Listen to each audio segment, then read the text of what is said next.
guys, and welcome to today's video. I am so happy to have you guys here again with me today. I just wanted to again say thank you so much for all of the awesome comments, feedback, likes, and subscribers. I highly appreciate it.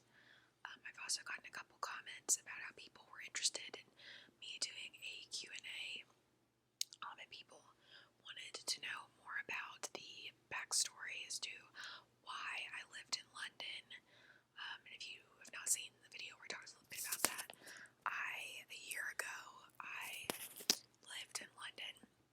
I was going to school in Europe, and if you would like to know more about that, if you want to hear more about what it was like as an American living in London, living abroad in Europe and England in general, let me know in the comments below. Also, if you are interested in a Q&A, go ahead and leave me a comment with a question down below.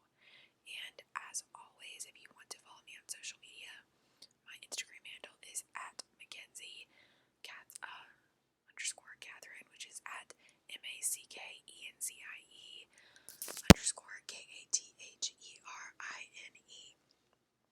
Alright, so today I am going to be doing the case of the West Memphis 3. This case was suggested to me a while back, probably over a month ago, and unfortunately I could not find the comment in which the person was requesting the West Memphis 3, so I do not have your username. I sincerely apologize for that. If it was you who suggested this to me, go ahead and let me know in the comments below, and I'll be sure to put it in the description and give you a shout out in the next video. It's just like I said, I could not for the life of me find the comment, but I had known in the back of my head that someone had requested this case a long time ago, and I never had covered it. So yeah, I apologize, and again, thank you so much for requesting this case, and we will go ahead and jump into everything.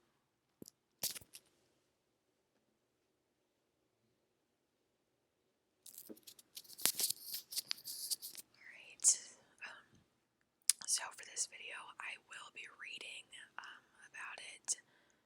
There's a very long written thing on the case, and I know I keep saying that I'm going to do it in my own words, but I'm just really busy this week, and I've not had any time to do the research that I normally do, and I wanted to get my normal Sunday video up. And I knew that, there is not enough hours in the day for me to take the notes, especially because this case is extremely lengthy. I've kind of just been running around all over town this week. So yeah, I'm going to be reading about it.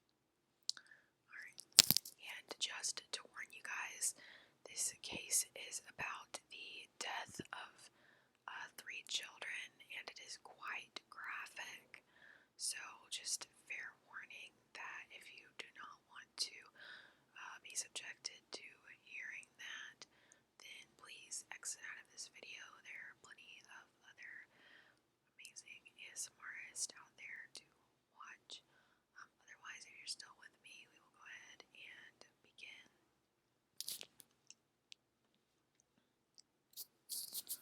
On a warm, sunny May day, 3 8-year-old boys set off on a bike ride around their hometown of West Memphis, Arkansas. The next afternoon, their bruised and mutilated, hog-tied, naked bodies were pulled from a stream, setting off an all-out effort to find their murderers. Within a month, investigators were convinced they had found the killers, 3 out of the mainstream teenagers who would become known as the West Memphis 3. The convictions and court battles that followed provide a cautionary tale for police and prosecutors too sure of their instincts and too quick to rely on the questionable evidence that supports them. The investigation. About 8 p.m. on May 5th, 1993, the West Memphis Police Department received a call from John Mark Byers reporting that his son, Christopher Byers, was Chris and his wife Melissa told a patrol officer that Chris had been last seen about 5:30, working in the yard. Within the next 90 minutes, police responded to 2 more calls from worried parents. Dana Moore said she saw her son Michael riding off on bikes with 2 friends around 6 o'clock, but he never made it back for dinner. Pamela Hobbs said she hadn't seen her son, Stevie Branch, since he left for school. News of the 3 missing 8-year-old boys led to a search of a mosquito-infested 4-acre woods near Interstate 40, where neighborhood children would sometimes play. The search of the woods called Robin Hood Hills turned up nothing, at least that night. The next morning, Chief Inspector Gary Gitchell announced he would be heading up the search for the missing boys. In the early afternoon, Steve Jones, a juvenile officer, spotted a black tennis shoe floating in the water of a ditch in the Robin Hood Hills, near where the woods border the Blue Beacon car wash. 15 minutes later, Sergeant Mike Allen of the West Memphis Police Department pulled the naked body of a child to banks of the ditch, and yellow crime tape went up around the area. Within an hour, police recovered 2 more bodies of children. Both were naked, with wrists bound to ankles with shoelaces. The body of one of the boys, identified as that of Chris Byers, was found with its scrotum gone and its penis skinned. Gitchell walked to the edge of the woods where a large crowd had gathered to report the news of their discovery. Upon hearing the news, Terry Hobbs, stepfather of Stevie Branch, fell to the ground and wept. Soon after the bodies were removed from Robin Hood Hills, rumors began circulating that the killings might have been the work of devil worshippers. Inspector Gitchell did nothing to squelch the rumors when he told reporters that his department was investigating the possibility that the murders were connected with, quote, cult activity. The West Memphis Police Department assigned the case number 93050666 to the murder file.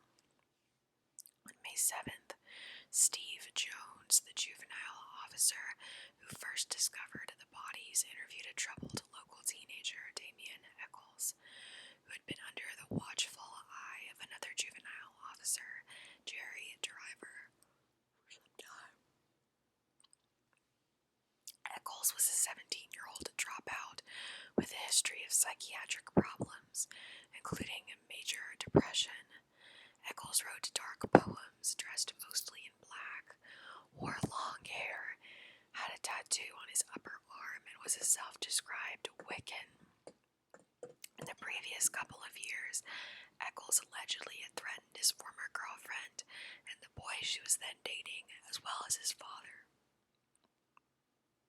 During part of a several-month stay with his mother in Oregon in 1992, Eccles had been admitted to a psychiatric ward and placed under suicide watch.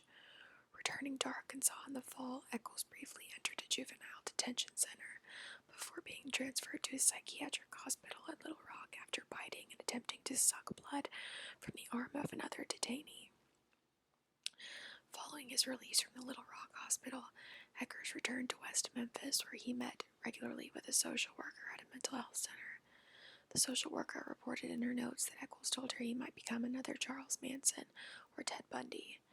Jerry Driver's knowledge of Eccles convinced him that Damien might have a lot to do with the murders of Chris Byers, Michael Moore, and Stevie Branch, and he pushed his suspicions with members of the West Memphis Police Department. Police questioned Eccles about the Robin Hood Hills murders 3 separate times between May 7th and May 10th, twice at the trailer park where he lived and once at the police station. Eccles told investigators he had never heard of the 3 boys, and that the person who committed the murders was obviously sick. He said he spent the evening of May 5th at home with his mother, talking on the phone with 2 girlfriends in Memphis. In his notes at the police station interview, Lieutenant James Sudbury reported that stated, "The killer is probably someone local and that he won't run." He noted that Eccles likes to read books by Stephen King and has evil across his left knuckles. Eccles willingly took a polygraph test. The administrating officer concluded that Eccles recorded significant responses indicative of deception. In addition to Eccles, investigators followed their attention on Jason Baldwin, a friend of Damien who also had evil inked across his left knuckles. Like Eccles, Baldwin denied any involvement in the killings, but detectives in the case increasingly thought otherwise.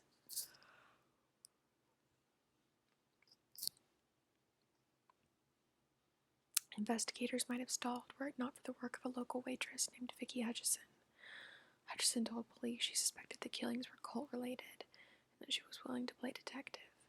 She believed that her connection with the 17-year-old neighbor, Jessie Kelly, who sometimes babysat her children and mowed her yard, might provide an opportunity for her to explore the secret life of Damien Eccles. Hutcheson told authorities that Miss Kelly, who was mildly mentally retarded, had told her about Eccles, his friend who drank blood and stuff, with the blessing of the West Memphis Police Department. Hutcheson asked Miss Kelly to arrange an introduction to Damien, who she said she would like to go out with. Jessie agreed, and shortly thereafter brought Damien over to Hutcheson's house and made introductions. What exactly happened between Hutcheson and Eccles became clearly only years later. For the benefit of local law authorities, Vicki hatched quite a tale. She told investigators on the night of May 19th she and Jessie were driven by Damien in a red Ford Escort. Odd, given that Eccles had no car and was never once known to have driven one, to an SBAT, a gathering of witches, in a field outside of town where she encountered 10 young people, each with faces and arms painted black, stripping off their clothes and touching each other. She claimed those participating in the orgy used nicknames like Spider, Snake, and Lucifer. Offended by the naked activity, Hutcheson, according to her story, asked Damien to drive her back home, which he did, leaving Jessie at the orgy. In late May, Vicki Hutcheson and her 8-year-old son, Aaron, met with detectives. While Vicki shared her story about the SBAT, Aaron told authorities that he and the 3 murdered boys often visited Robin Hood Woods together, and that on one visit to the woods they saw 5 men sitting in a circle chanting and doing what men and ladies do. On June 2nd, West Memphis police polygraphed Vicki Hutcheson. The West Memphis seemed to have a lot of faith in polygraphs. Polygraph administrator Bill Durham reported that Hutcheson was telling the truth. Arrest and a confession. Convinced by the polygraph results that they had had their murder, the police pick up Jessie Kelly for questioning about 9 a.m. the next day. They tell Jessie there was a $35,000 reward for information leading to convictions in the case, and if he helps them solve the case, his family will be eligible for the money. In a polygraph interview, Jessie initially denies participating in either satanic rituals or the murders, but Detective Durham tells another officer Jessie is lying his ass off. Do polygraph examiners ever get it right in West Memphis? After hours of harsh questioning by Gitchell and Ridge, Jessie begins to tell the officers what they want to hear, that he and Damien and Jason committed the murders. Later, Jessie would offer his account of his experience. Quote, I kept telling Inspector Gitchell and Detective Ridge I didn't know who did it. I just knew of it, what my friends had told me. But they kept hollering at me. They kept saying they knew I had something to do with it, because other people had told them. After I told them what the 3 boys were wearing, Gary Gitchell told me, was any one of them tied up? That's when I went along with him. I repeated what he told me. I said, yes, they were tied up. He asked, what was they tied up with? I told him a rope. He got mad. He told me, God damn it, Jessie, don't mess with me, he said. No, they was tied up with shoestrings. I had to go through the story again until I got it right. They hollered at me until I got it right, so whatever he was telling me, I started telling him back. But I figured something was wrong, because if I'd killed him, I didn't know how I'd done it. End quote. Eventually, the inconsistencies that trouble officers, such as Jessie saying the murders occurred in the daytime when they actually occurred at night, or that they tied up the boys with rope when the actual murder shoelaces are ironed out, and Jessie's story begins to match the known facts of the case. Some 5 hours after picking Jessie up, police taped Jessie's confession.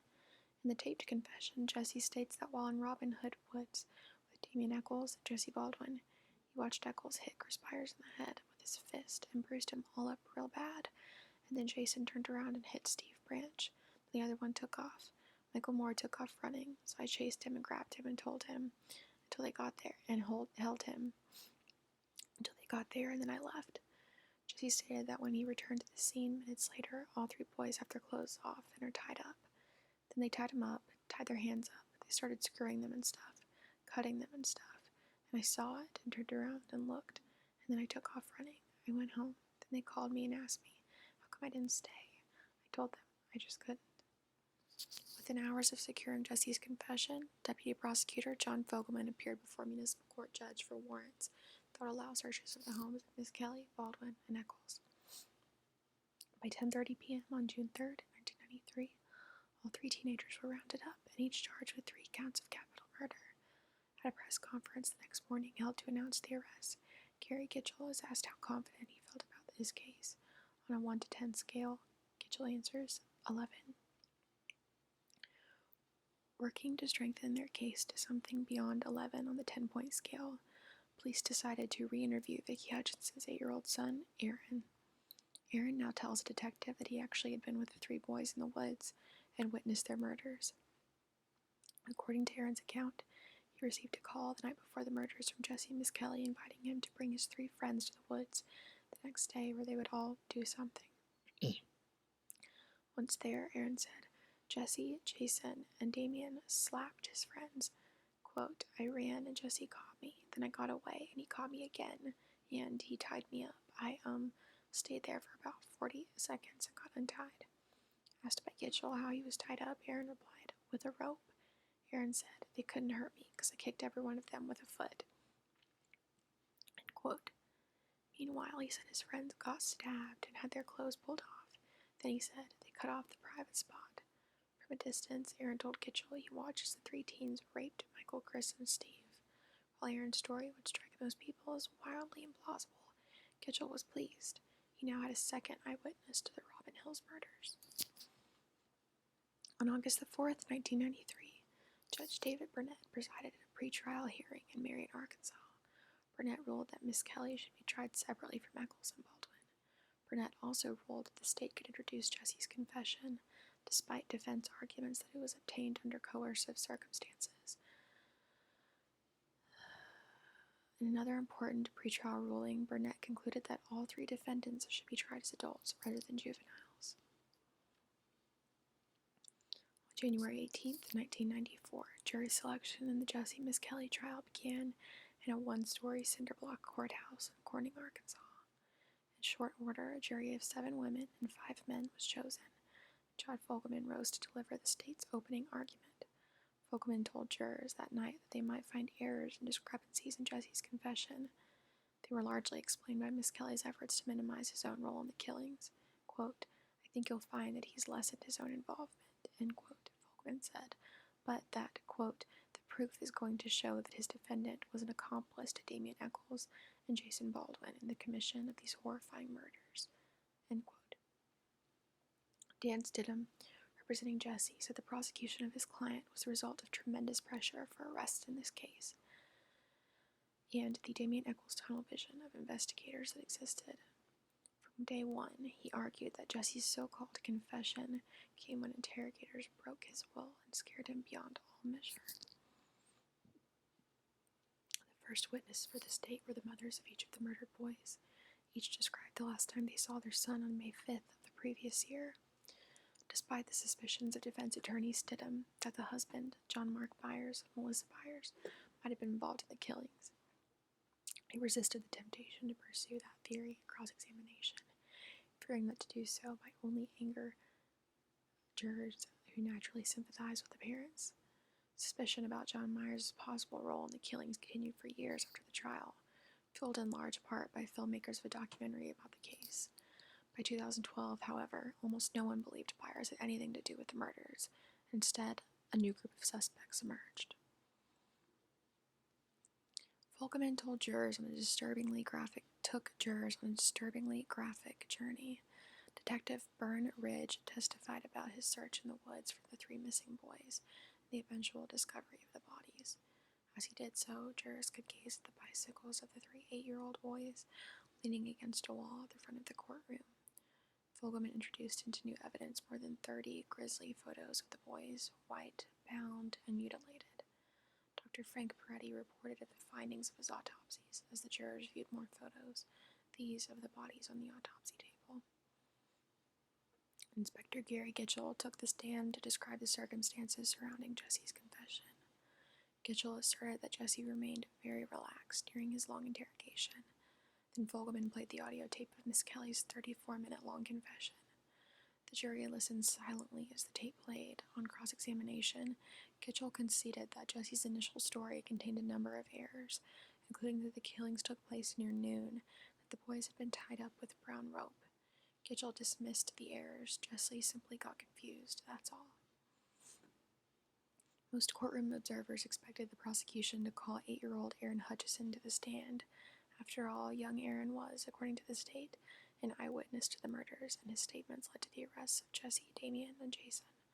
Fogelman, however, knew that Aaron's account was implausible on numerous particulars, and feared that Stidham might do on cross-examination. He decided not to have Aaron testify, and instead called only his mother, Vicki Hutcheson, on the stand. Hutcheson told jurors she was motivated to play detective because, quote, "I loved those boys, and I wanted to see their killers caught," end quote. She described going to an S-bat with Damien and Jesse, but after a ruling by Judge Burnett and that testimony about faces painted black and an orgy might be too prejudicial, offered few details other than that she saw 12 to 15 other young people at the gathering. On cross-examination, Hutcheson denied that the prospect of earning $35,000 in reward money had anything to do with their detective playing. With virtually no physical evidence connecting Jesse to the crime, Fogelman was left to call Lisa Siekiewicz's of the State Crime Lab, who testified that a green polyester fiber found on a Cub Scout cap of one of the boys was microscopically similar to fibers found on a shirt in Damien's house, and that a red rayon fiber found near the bodies was also microscopically similar to the fiber of a red bathrobe found in Jesse's home. Siekiewicz's admitted that the results did not imply either the shirt or the bathrobe was worn by the murderers at the crime scene, but that it was possible that fibers were carried to the crime scene via a secondary transfer. On cross-examination, the crime lab findings appeared even less probative after Siekiewicz's conceded that many fibers are microscopically similar to each other, that the discovery proved nothing. With that and a few bits of evidence that allegedly supported the state's theory of a cult-motivated killing, such as the introduction of a book found in Damien's house titled "Never on a Broomstick," the state rested its case. The critical decision faced by defense attorney Dan Stidham was whether to allow Jesse to testify. Jesse's low IQ represented a problem. Stidham feared that Jesse could be made to say almost anything in a grueling cross-examination by Fogelman. Instead, Stidham decided upon a theory of attempting to raise reasonable doubts about the prosecution's story.